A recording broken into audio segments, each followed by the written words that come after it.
Namo Buddhaya.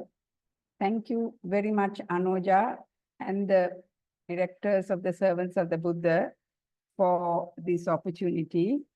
Venerable Mahatero, I'm much obliged and also honored that you have once again joined us. I'm humbled that you will be listening, and all that dear Dhamma friends who are in the hall and also online. As you know, the topic is defilements or mental impurities in the mind. Now, this word Kilesa, which is the Pali word, you have all heard many a time. It is not a new topic in that sense. Therefore, I would like to begin by justifying the choice of this topic. It has been heard, I think, almost in every sermon. We hear this word Kilesa. Kilesa in Sinhala, or Kilesa in Sinhala, and Keles in Sinhala, sorry.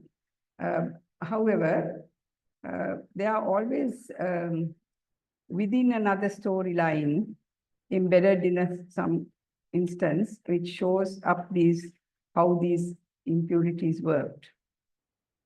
And so I thought maybe it's not often that we hear a sort of a standalone talk, or for that matter, a separate book on Kilesa. We have on all of the other important topics in Buddhism, all the many varied, whether it's metta, karuna, upeka, or bhavana, or sila, or dana, we hear separately, but just Kilesa, I can't remember hearing in the recent past. So in the Servants of the Buddha, and I felt it was all important for the reason that we know that Buddhism, the practice of Buddhism, or for that matter, even a little exposure to the theory of it, can cause a transformative change in the person.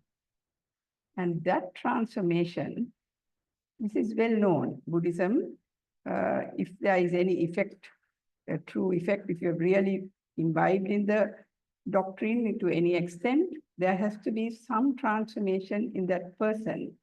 And of course, we know the story of Angulimala, where a serial killer was transformed to an arahat by the power of the Dhamma. But an arahat has no kilesa, none of these defilements. Whereas we, Potujana, the worldlings, who have yet not attained any level of sainthood or spiritual progress in terms of the different stages of enlightenment, are said to have 1,500 kilesa. Now that's a huge amount. No doubt we are not mass murderers. However, we are all said to have that, and we'll come to how that statement can be explained. But because of this reason, that this transformation that is to take place is by getting rid of klesa. And short of full enlightenment, like getting to Nibbana, even far less than that, the progress that has taken place even to a much lesser extent will give peace and happiness. And the whole purpose of getting rid of klesa is to get inner peace and happiness and an end of suffering altogether, finally, without any klesa. So I felt a very worthwhile thing, a topic, very, very important, we all know, to spend some time together and perhaps learn from each other at the end of it, what these klesas are.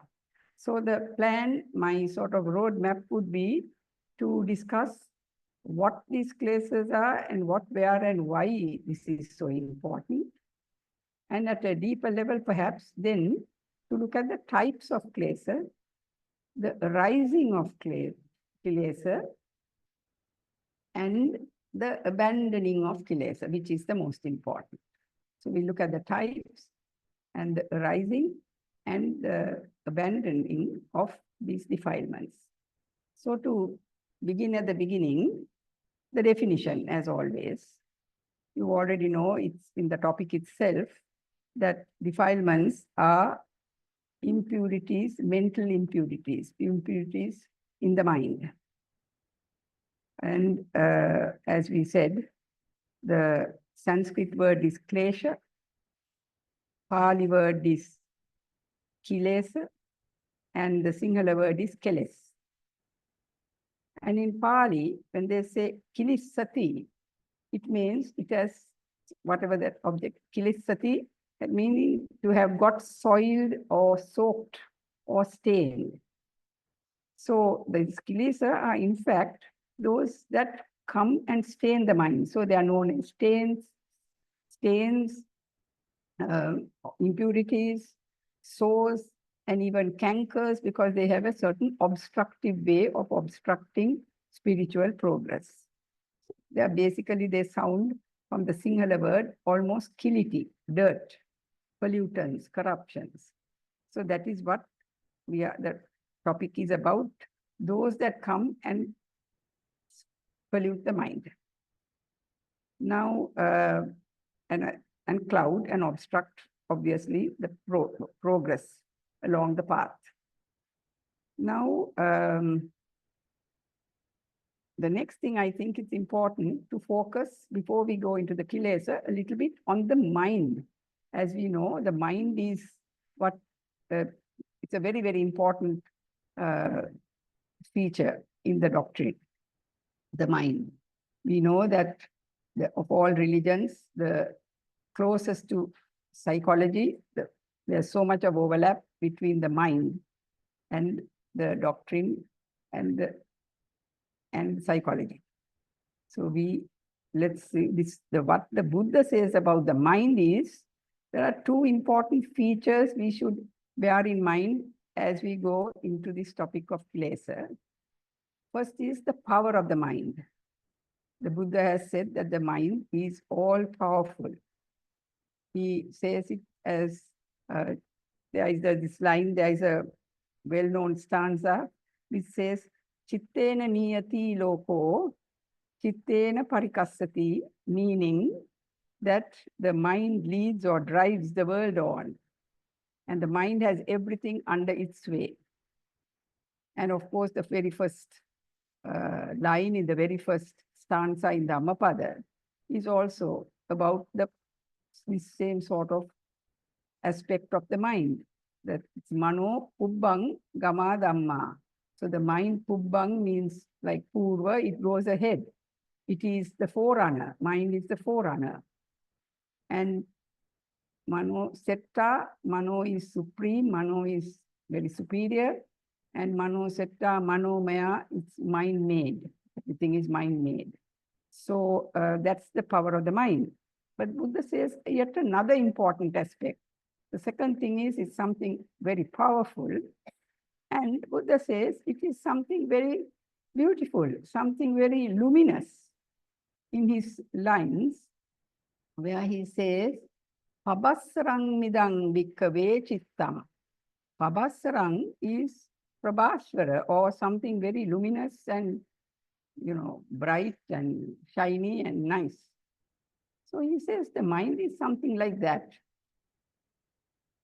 And this is why we heard in Venerable Olandayananda's meditation, he often says, one doesn't have to go anywhere looking for peace, looking for inner happiness, but you have to just be where you are and you can do this, which means that the mind that we have is having the inner peace. It's just that these impurities have come onto it.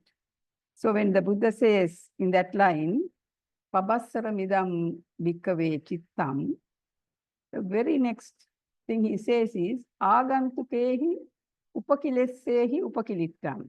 Agantuka is a visitor. So something come from outside and spoil this. So we all have, I think it is very gratifying to know, and we should remind ourselves that it is a very luminous mind that is there right underneath there. And it is stained and soiled, as we heard, and soaked with all these, whatever you want to call it, stains, cankers, or sores, or dirt. So that's our starting point.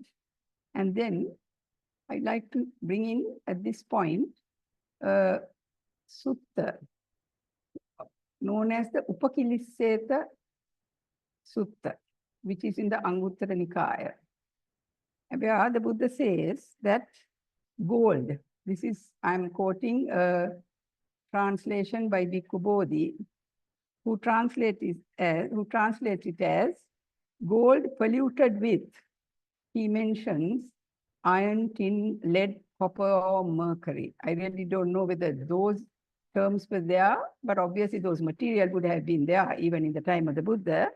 But this is how the translation goes, that gold polluted with any of these 5 metals are not, that such gold is not malleable. It's not wielding and hard to work with. It's brittle and its luminosity is lost. So there are these 5 things that make the mind not luminous. And I think you can almost guess what those 5 are. These are the Pancha Nivarana, which cloud our thinking. And it goes on to say, if pollutants are removed, one can work with it to make any item at all, to reach any goal. So the Pancha Nivarana, just for completeness sake, which you very well know, are Kamma Chanda, which is sense desires, desire for sensual pleasures, Vyapada or aversion, Uddhata Kuddhata, which is restlessness and remorse, skeptical doubt, which is Vichikicha, and Tinamidda, which is being lazy, sloth, and torpor. So these are the 5 in that particular sutta. And there is yet another place where the Buddha says that one has to work with this by, just as how a goldsmith would cut the metal or melt it or use a touchstone, polish it. One has to work on this, and that then the luminosity can be regained. Now, as I said, the Arahant who has no keles, so is known as Nikeles or Nikleshi. Whereas Putujanas, the 1,500 keles are what is we have said to be. Now, let us just look at a few general features of these keles, which we all know, but bring up in our minds. Who can see these keles? Now, if I have 1,500, who can see my keles? I bet none of you can see these keles. Whereas the only person who can see it is oneself. That is one thing that I think we have to realize. And that therefore, no one can purify another. None can do that. You have to do it yourself. This through self-discipline, self-control, and then the self-purification, which is what is going to lead to a self-enlightenment. So this is the nature of the pollutants. And for that reason, let us proceed.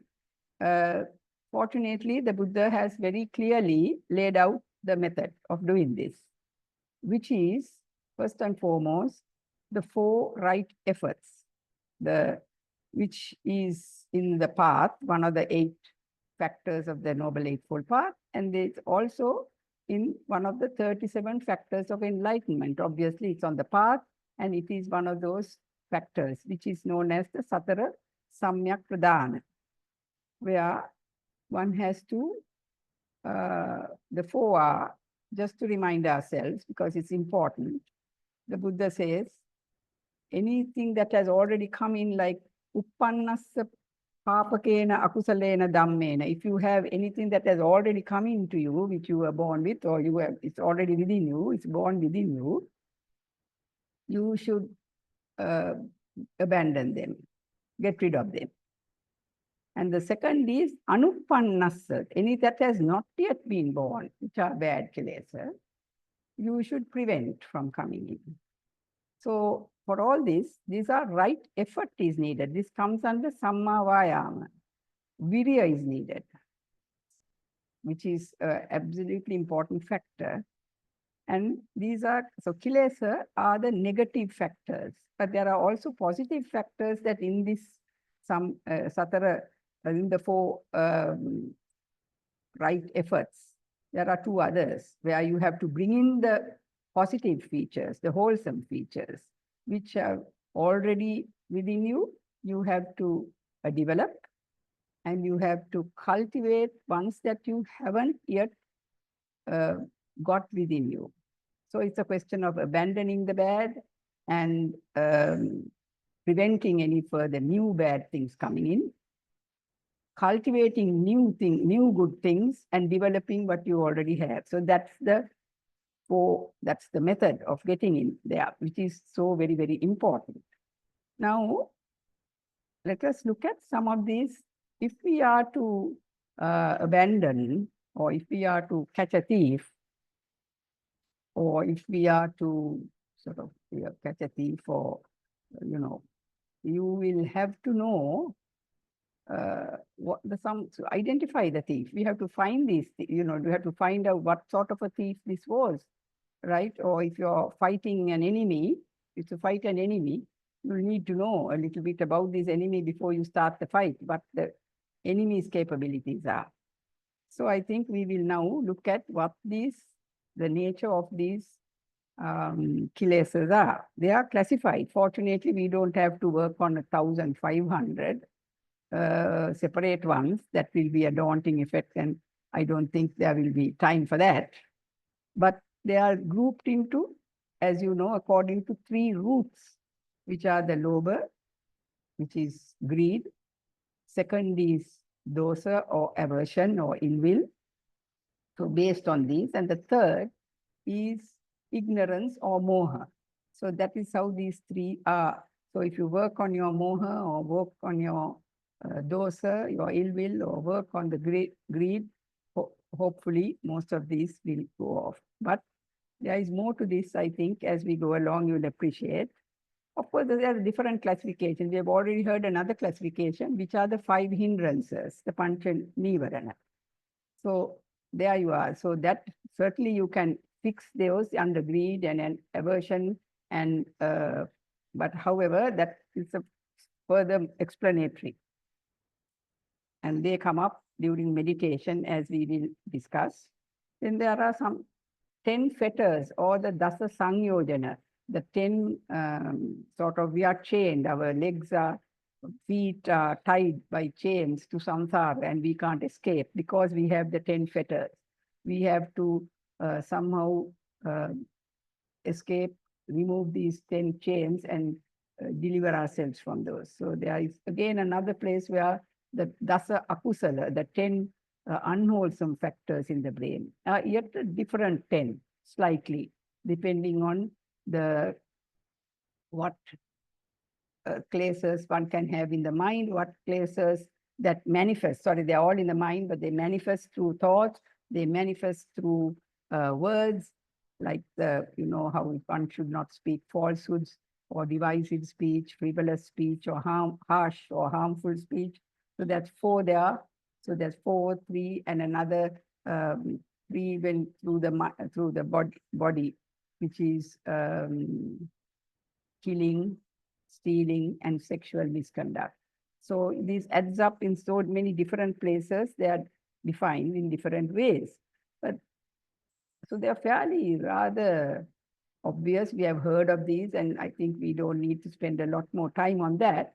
But there is one sutta which one cannot but mention, known as the Vattupama Sutta, where a simile of a cloth, or a cloth was taken, vastra, Vattupama, vastra as the Upamava Sutta, where the Buddha sees when he's walking along, is really not walking along the riverside, but maybe afterwards they had seen a site where there was a man dyeing cloth in the river, at the riverside.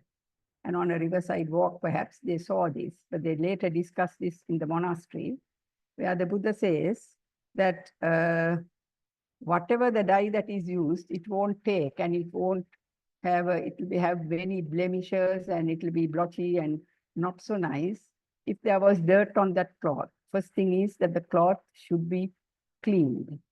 So when we try to clean our minds and put in those wholesome features of metta, karuna, mudita, upekka, and all the rest of it, like dana and discipline, restraint, we have to remember that the cloth has to be clean, which means the kilesa have to be removed.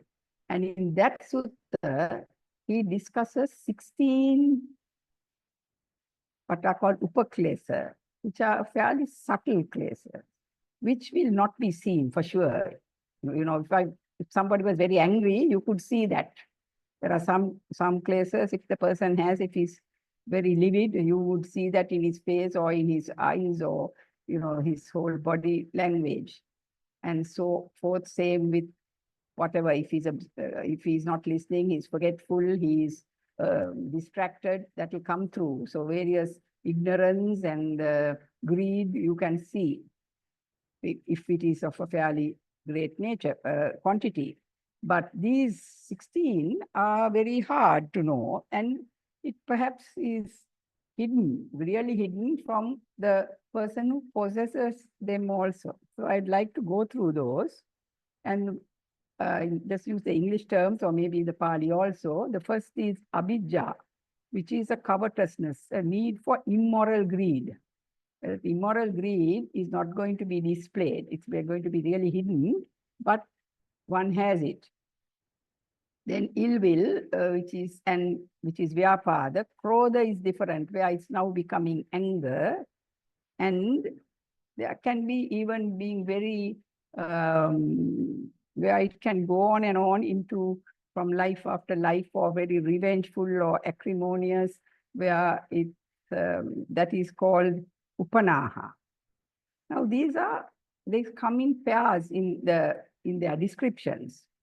One interesting one is where it's macha, which is disdain or contempt, jealousy, to feel very tight-fisted and miserly, and that is called matcharya. Issa is jealousy and matcharya. Now, the tight-fisted, that's a very interesting one, where it's not just being stingy with your money. The mind can have a way of not wanting to promote the goodwill of the other person by, you don't want to include them in your group or in your family or whatever. You don't think, no, they are not, and you will quietly, you are not for that in your mind. And so you're really working against that person, though he may not know it.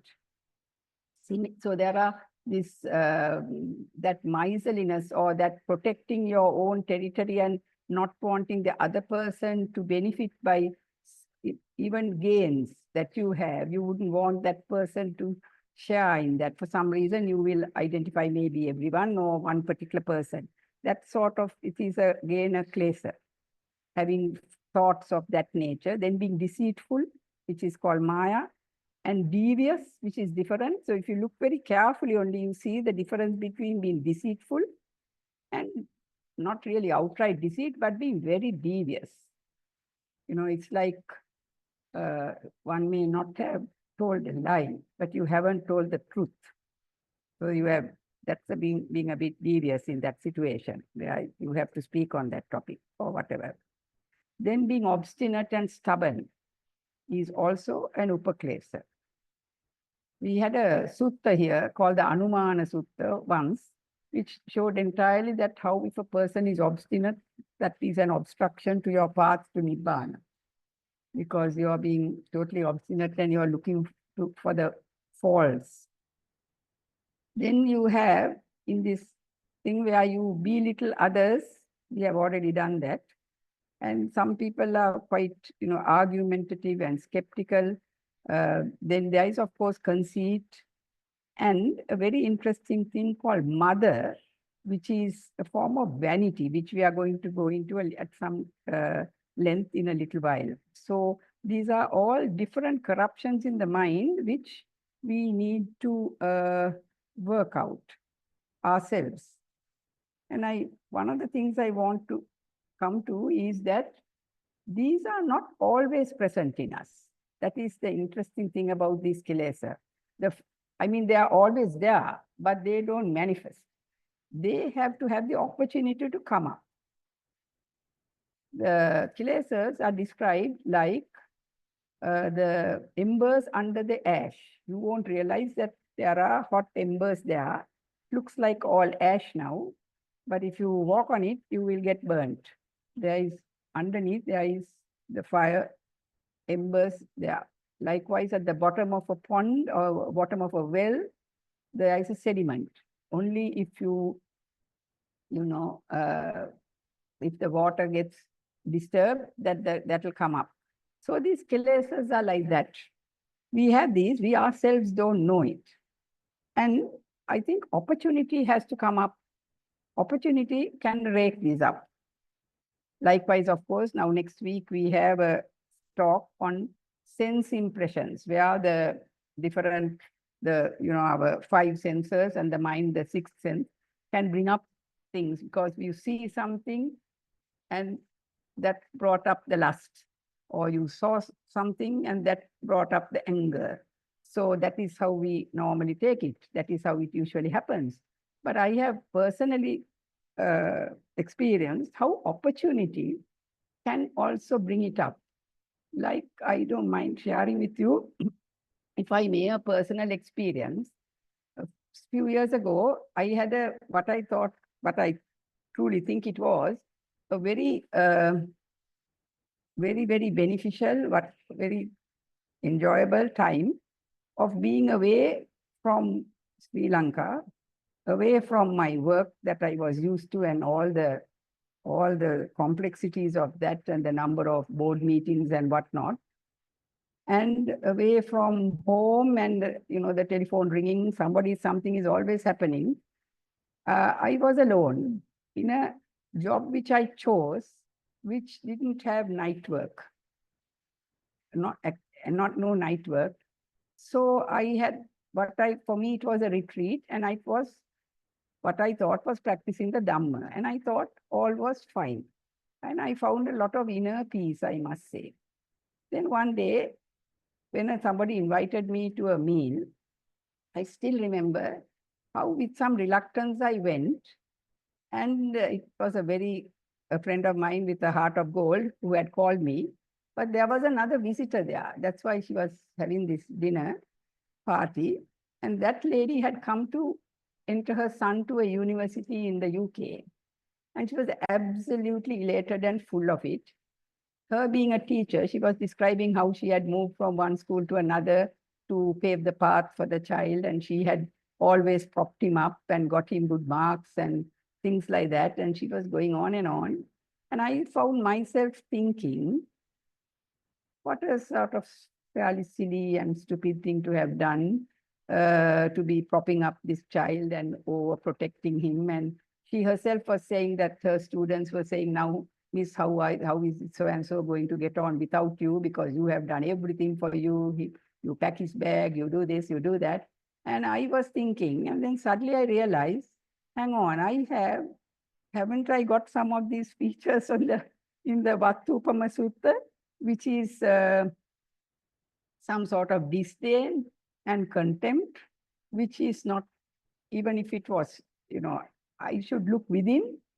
And I, who had thought living alone in peace, everything was so peaceful, moment I came into, so I'm just thinking that our kilesas are there, and they can be raked up with an opportunity, and it is up to us to look within. It suddenly struck me that always what we hear at meditation, Vipassana, certainly Dhammajiva Thero always says, look within, look within. And so you don't have to look outside. And so these kilesas, I'm just saying that they are there and they come up, and it's for us to, they are hidden. And you could have to find it for yourself. And the opportunity can rake it up. Also it is known that kilesas can add on as we go through life. For example, once the Buddha saw somebody on the roadside, and I think he was an old man, and he said, this person, he was begging on the streets. He had been a very rich person, born to a rich family. He had said he was born with all comforts and every possibility of doing well.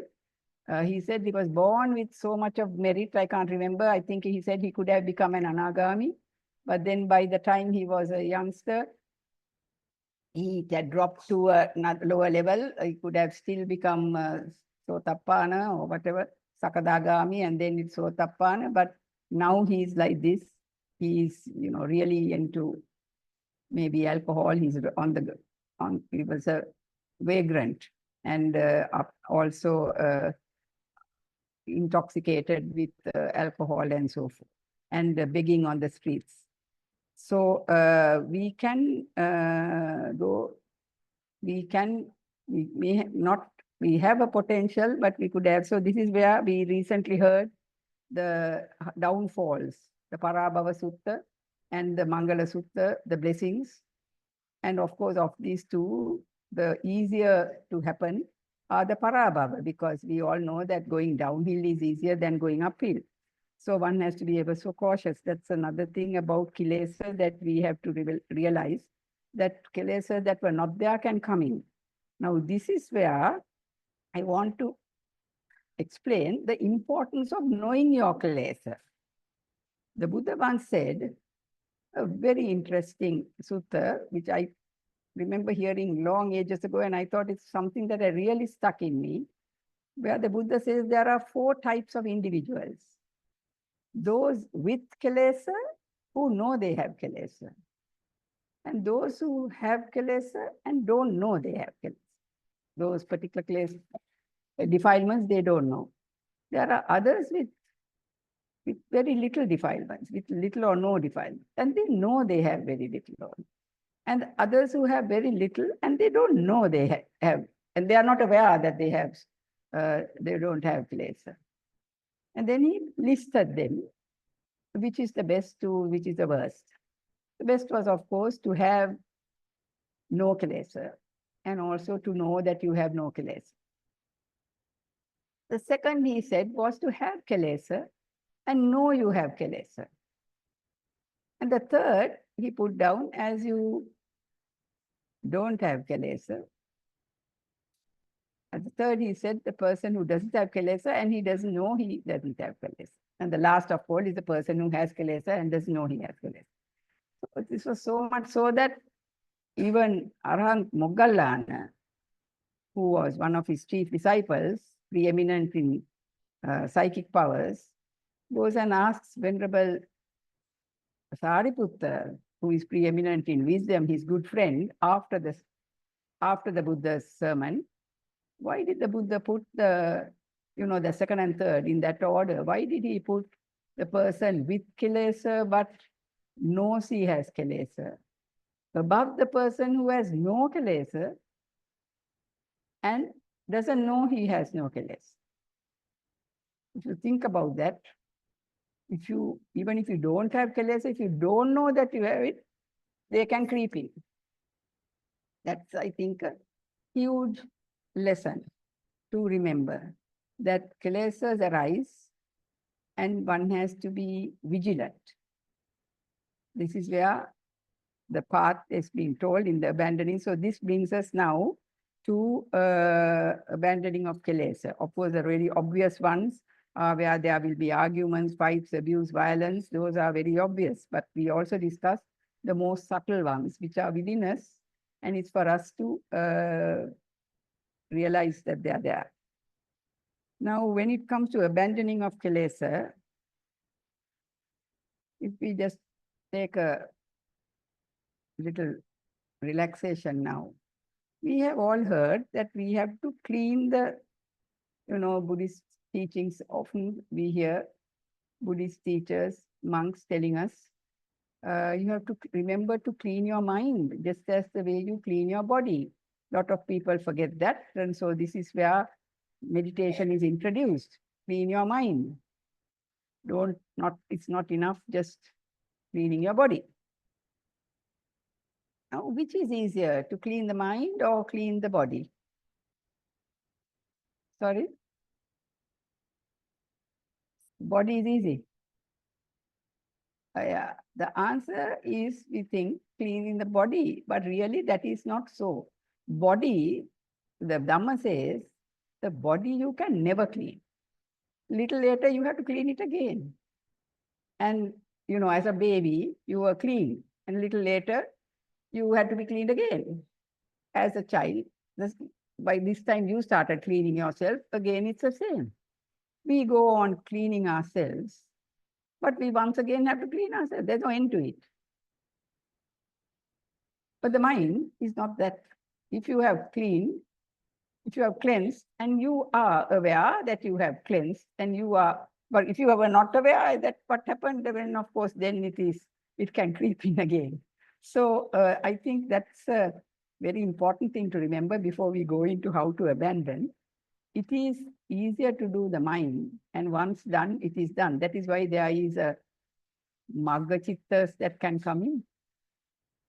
But the way is, of course, mindfulness. We'll have to be watchful of the mind and see, am I being really, having contempt and disdain, thinking what a silly woman, instead of having mudita for being, and happy that she's so happy that she has some chance of putting her child to a good university. So that is mudita. Instead of which to think that, oh, this lady is really quite stupid to be having propped up this child so much and now been bragging about it, is not that is then again Kilesa. So we have to be mindful of our mind, which is Chittanupassana. So that is where now, first of all, as Theravada Buddhists, there are 3 very, very important Kilesas, which is not there in the Mahayana Buddhist teachings like that. You could know what they are. That is Sakkaya Ditthi, Vicikicca, Silabbata, Paramasa. Because as Theravadins who want to finish it in this life itself, you will have to battle with these 3 Kilesas, which we have had many talks on, and hopefully that is where we have to concentrate on also. Yes, mindfulness of watching our minds and getting rid of this personality view, this self view. And the Bodhisattva ideal, if you take, you won't have to worry too much about those 3 Kilesas. You are having all the other Kilesas, you are still surmounting Kilesas. I mean, that's for sure. All Buddhist schools of thought. But we have to remember that as Theravadins, we'll have to remember these 3 as very, very important if we want to end this life. Now, I like to speak about when abandoning Kilesa. Obviously, it's the Sila, Samadhi, Prajna, that those 3 order that we go in the order in the Eightfold Path, in those 3 aspects, not order, sorry, all 3. Just to look at the Kilesas can be, of course, we all know how dangerous Kilesas are. Suddenly a person, if you are not watchful of your mind, you might have said something which is very hurtful, which could have been in the end a very dangerous situation, or you have hurt somebody and it is irreparable, or whatever your action, Kilesas can be very dangerous. We don't have to elaborate on that. But I like to show how Kilesas can be disruptive. Now, this is one aspect of this is again in the Upakilesa Sutta, the same one that I described earlier, where Buddha begins with talking about gold and the 5 pollutants. This was given, if I may go back to the background, you remember a time when the Buddha in Goshitarama, in one of the rains retreat times, there was some dispute among the monks. The two groups started argumentative, and it became worse and worse. It had been over a very small thing, I later found. It had been on a, I don't know whether you have all heard this story, but I don't know whether you are aware that it had been over a pot of water. Their rule had been that in the toilet, in the washroom, that the pot had to be kept, whoever who last used it should kept it filled again with clean water, or leave it empty and up, turned the mouth downwards. But somebody went and found that that had not been done.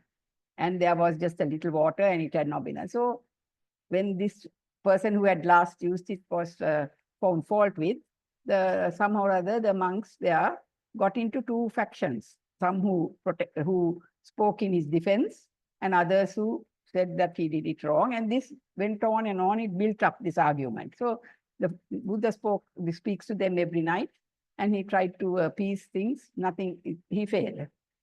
Second day, things had got worse. He tried to appease, it got worse. And I think, Soma, you would agree, I'm sure you know this story. Then the third time, it was really bad, and the Buddha leaves. He quietly leaves the place the next morning. He goes to this place called Parileya Vanaya, where he lives, he spends his rains retreat. Then one day he goes, now I'm coming to the Kilesa Sutta. He comes to this place where there are 3 monks meditating. And they are getting on very harmoniously. So the Buddha meets them and he asks them how they are harmonious. And our last Dhamma Gems has that as an account written by one of our speakers who spoke on that part of that sutta. But that sutta goes on, I found, to a very interesting point, where now these 3 were very good and wholesome and getting on. So the Buddha then after a while, after asking them, how is it that you get on so well? And that in itself is a wonderful lesson, which we are not going into today, which we have done before, as the Chula Gosinga Sutta. Now I am coming to the Upakilesa Sutta, the same sutta is a longer thing. That first bit is also there. And then how Buddha speaks to them, how is your meditation? And then they say things which are amazing. And I think any meditator in this audience, in this hall or online, would be able to identify with yourself, where they say, when we are meditating and our mind is very peaceful and, fairly, very well settled, suddenly we find ourselves emerging from that. We come out of that immersion in a splash. I think that is a very real, very, very real experience of any meditator. And then, so I thought I should tell you, because that was so beautifully, obviously Buddha was also very, happy with these 3 monks who were Anuruddha, the monk was one of them, Venerable Anuruddha, Venerable, I think, Kimbila, Nandiya, I think, and Kimbila. So he goes on with them and he explains to them each one why the sudden end to immersion happens. And he says, your immersion, you are so well immersed in this, it fell away because, and he identifies them, there was excess energy or sloth and torpor at that time. Drowsiness, he said. You either had drowsiness, then it all comes down to the 5 hindrances. He shows it's either doubt or where their mind was fear and restless. So it again shows that the 5. So if such things happen, the lesson is look inwards and work on that and watch. Because kilesas are things that if you look at them, they will quietly fade away. It is described like if you see somebody trying to steal something, his hand was going, if you look, he is going to quietly stop that. They fade away. The bad things fade away if you focus. So focus your mind. And that is where it says that pain and bad things that happen to us, suffering, should be treated like gems. Take it and look at it very, very carefully. If you get a gem, you look and admire it. Look at this also very carefully. and you will then see the Kilesa that it created. And that is why you are seeing it in such a, that is painful. So in meditation, if you're having a discomfort even, that is again a Kilesa that has come up of some kind.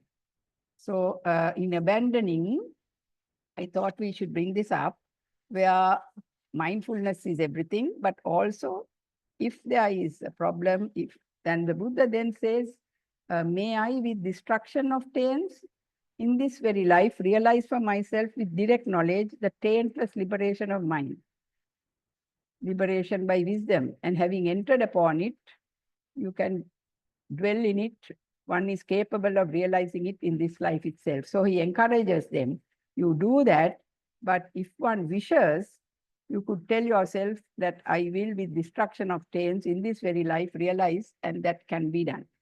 So he explains to them that these problems you're having are kleshas. So at this point, I want to just remind, kleshas we saw were dangerous. Kleshas are disruptive to our peace of mind. Suddenly the kleshas are inside there and they come up for some reason. And remember that klesha is a mara. It's demonic cause. Not only disruptive, they are demonic. We have, in the mara, we have had talks on mara. There are 5 types of mara. Mara meaning something really bad. You think of death. Yes, death as conventional death is one mara. But the other maras, and there is another Mara, of course, called Devaputra Mara, where there is somebody, a kind of Deva in the Deva worlds, who keeps wanting you to have sensual pleasure. So he encourages such things, encourages even Kusala Kamma, so that you will go on living and living and living and living and enjoying life and enjoying sort of not, you can't enjoy samsara, there is not at all, but where you get into this stream. You have to be mindful. But I'm coming to where the first of the maras which are normally mentioned is klesha mara, meaning the mara that is within you, what obstructs you, what stops you from, which kills your path. The mara that kills you, your progress, is your klesha. So klesha mara. And then the next one, of course, is skanda mara, which is our clinging to the aggregates, I believe.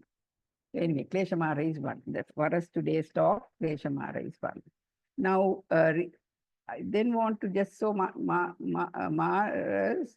kleshas are very dangerous and disruptive and demonic and also deceptive. Sometimes, some kinds of klesha, you won't even realize they are klesha. But I think we all have. I will just tell some of those. Actually, there is a book called The 1500 Kleshas. It's in Sinhala, by Rerukani Chandabimala Mahatero, who is, we all know what a great monk he was. He begins with the mother. They are called Madho, and then you come to Pamado, and it goes on like that, the 1005. And the madhos, I want to tell what those madhos are. Madhos are a kind of, it says it's like you're like intoxicated with it. So much into you, it has soaked in. Those are the ones that are soaked in. And the first one is Jati Madho. You think, oh, I am this race. And we all know in Sri Lanka how dangerous that feeling can be of a Jati Madho, right? I am Sinhalese or whatever. And then we have heard this. Sadly, we are a lay organization and we have only looking at our own problems. But I remember even monks who used to have sermons and say, Ape Kamma, that we have our, identity and things like that. But that is a mother, according to the kleshas. You can't have feelings like that. Jati mother. And I'll just read some of those mothers, which were rather fascinating when you think about it. Jati mother, Gotta mother, meaning your group, your gotra, your clan, your caste, or whatever. Arogya mother, you think, oh, I am very healthy. All my class or the others are very are unwell with this. I am, but really, feelings like that are also again just vanity. All these come under, I think, some form of being vain. Yobbana mother, the Yauvana, that is the young, youthful, think, oh, we are youthful, and they little realize that they are going to be also old one day. So the fallacy and all this is under ignorance, obviously, the whole lot. Labha mother, oh, I have all this wealth or whatever, I have so much and the others don't. You have got it because of your cleverness and your goodness and your wholesomeness and your good Kamma. But now it's time to not, if you look at it like that, you are then got a Kilesa, which you have to get rid of. And Sakkara mother, you have a lot of help. I don't have to do my own work. I have so much of help. And that is something to be vain about. Parivara, followers, lot of followers. Garukara, I have a lot of respect. I am a person who commands a lot of respect, and so on and so forth. Sutta mother, I have heard the Dhamma, and even that way that you can feel you are vain, and your sila even can make you feel, or even your progress in meditation, and that is in itself a klesha. So this goes on, 27 such mothers are mentioned, and it ends up with just a mother, standalone mother also, just being vain about anything at all. And then the next one is pamoda, which is the opposite of appamada, pamada, which is being not vigilant. But the Buddha's last words were appamada, don't be pamada, don't be lackadaisical and negligent, be very vigilant all the time of your mind and these kilesas. Now, I want to speak about the way to get rid of this is, of course, we said clean the mind, meditation. And there are two types. There is samatha bhavana, which is also called samadhi bhavana. And then we have vipassana bhavana, or the insight bhavana, which is panya bhavana. Now, that is, which is unique to the Buddha, is the insight bhavana. Now, the asavas, no, before that, the jhanas. Now, when you completely keep your mind and a full deep immersion on one object, comes the jhanas, which are a very good feeling, inner peace of a very high degree. What has happened to the Kilesa then? Kilesas have all got pacified and all gone to sleep. Now, that is why you haven't got rid of them. So with the jhanas, it is said that people who go to jhanas, they have a chance of going to the Brahma lokas, which are higher than the Deva lokas also. And then we go there, it's a very long time you can spend there, obviously in very good company.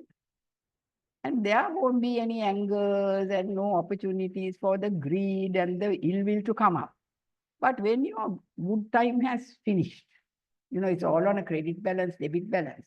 So when your good karma has finished or what took you there, you bump back to wherever the rest of your karma that is in store.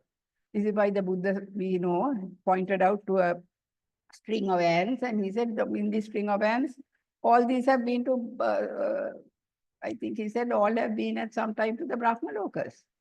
So just to say that jhanas are very good, and jhanas are a very important aspect, because after that comes that is a good base for getting rid of klesha. But that itself hasn't got you out till you switch on to the way of getting rid of klesha, which is ideally with insight, which will require insight. So, and at this point, I want to remind that just because a person is even anagami, he still has klesha. He's a non-returner. He won't return to this human plane again. But there are five groups of anagamis. I heard a sermon recently. It was called Sotapadesa Sutta. Anyway, it was the highest, some of these anagamis planes, they are in the Suddhavasa Brahma Loka, which are like a elitist, 5 planes like that. only that.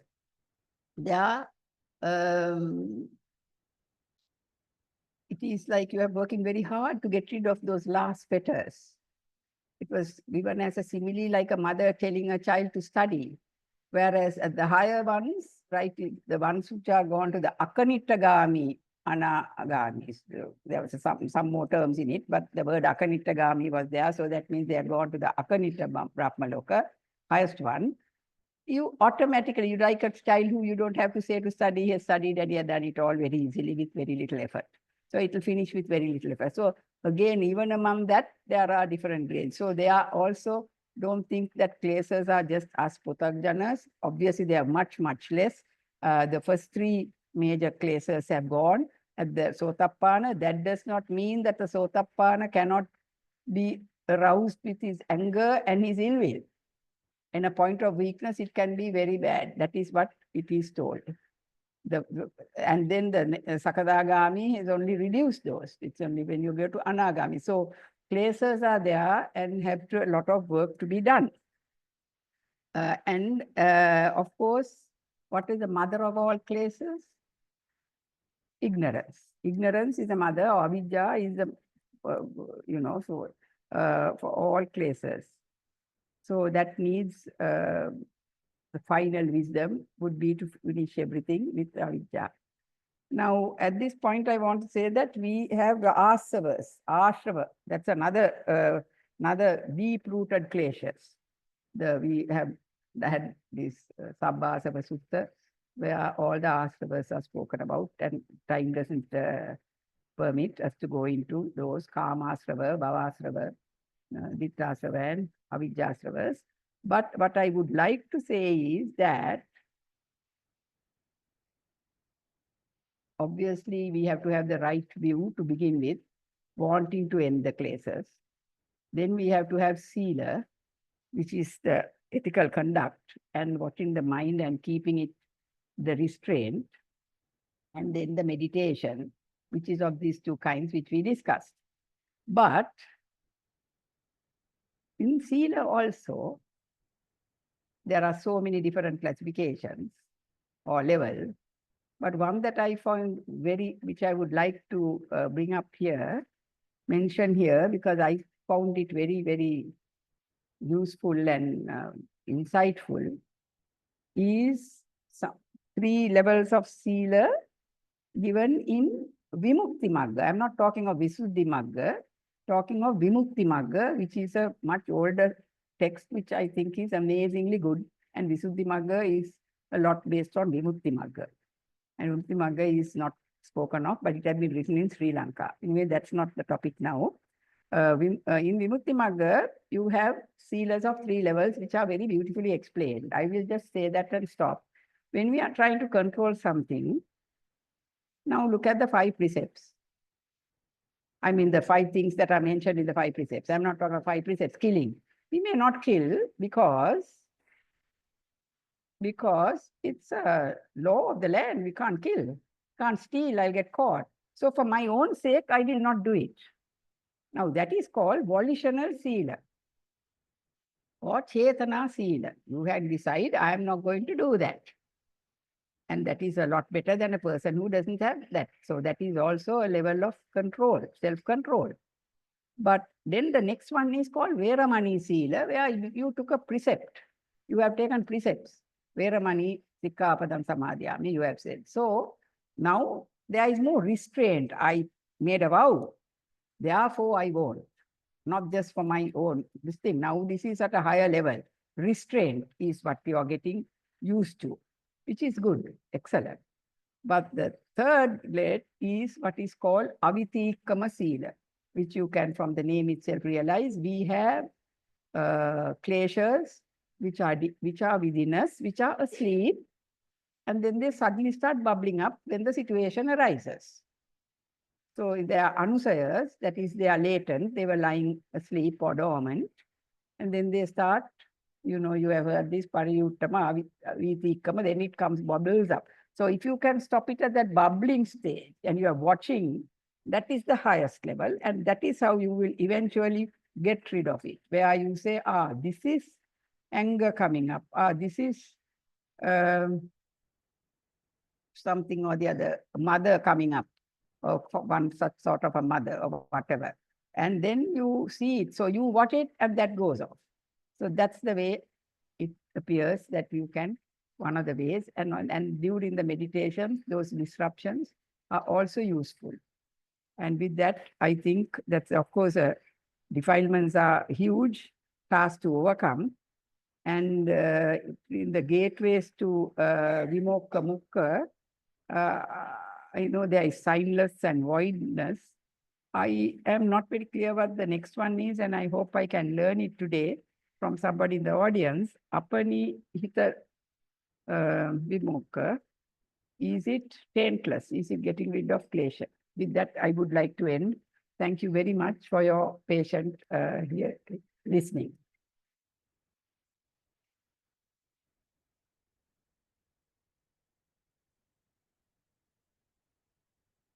I hope everybody can, we have all, at least in a tiny way, benefited, I hope, by listening to the Kilesas. Much merit to everyone. Thank you. Anuja will take over.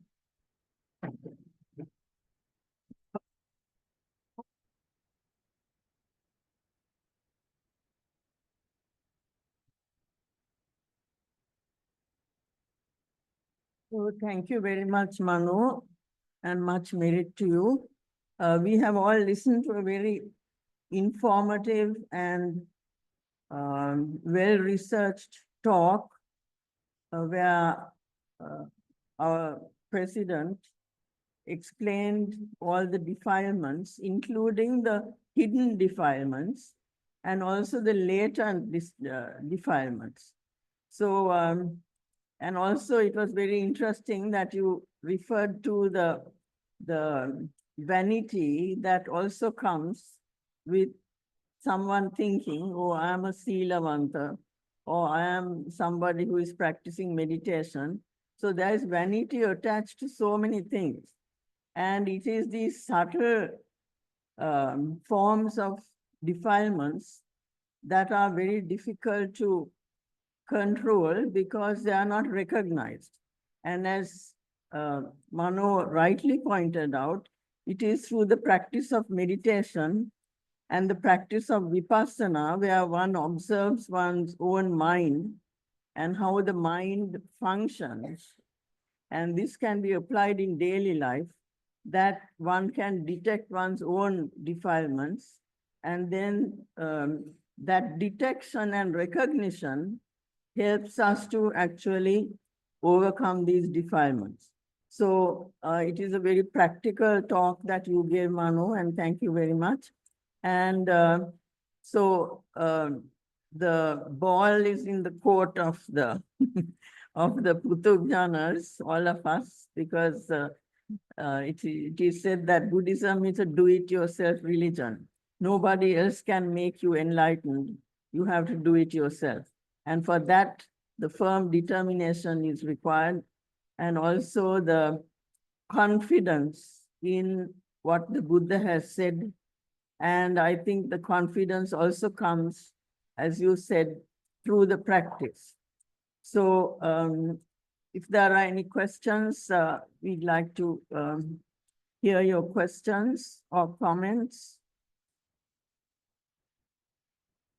I don't know, from the audience, do we have any questions or comments? Pardon?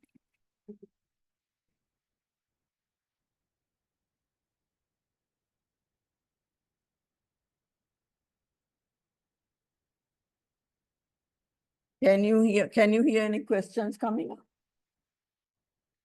No, there don't seem to be any questions. From the audience, are there any questions? I see Mahendra Gonsalkorai, do you have a question? Yes, I hope it's not completely out of context. I really enjoyed the talk, Manouri, but what I'm going to say is, I don't know whether it's controversial or whether it's right or wrong, but I always make a distinction between myself, I'm using self in the standards way, as a member and as a member of a community, of a of a country, of a society.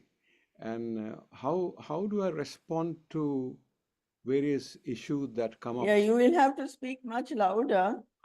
Can you hear me now? No? Is it still poor? Can you hear me now? No? Hello? No? Obviously, there's something wrong with the audio. Let me see. Well, I can hear you.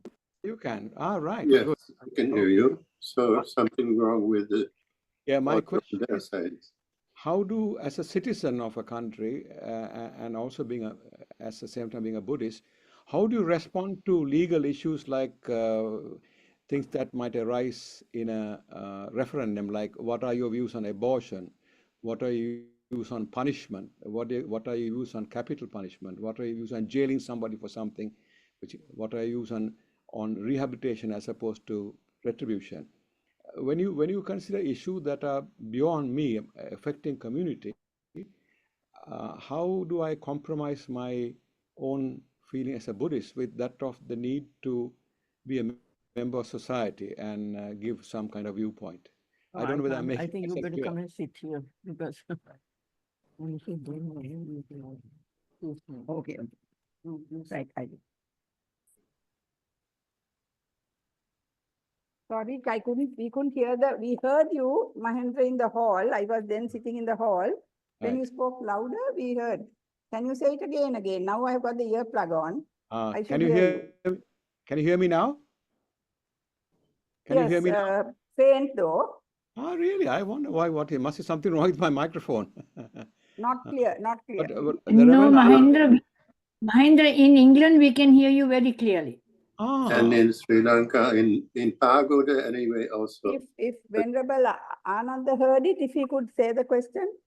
Oh, it's a very long question, difficult to remember. Well, It's mainly about how to deal as a citizen in a country, as part of a society, how to deal with different kind of things, like, for instance, well, he mentioned a number of instances of, let's say, difficult situations to do with law, society, punishment, and I don't know, there was such a long row of examples of situations in which one could be, and then how to face, as a Buddhist, such kind of situations. I suppose, was that correct, Mahendra? I think you're right. Just to mention a few things, it's about punishment, whether you whether you feel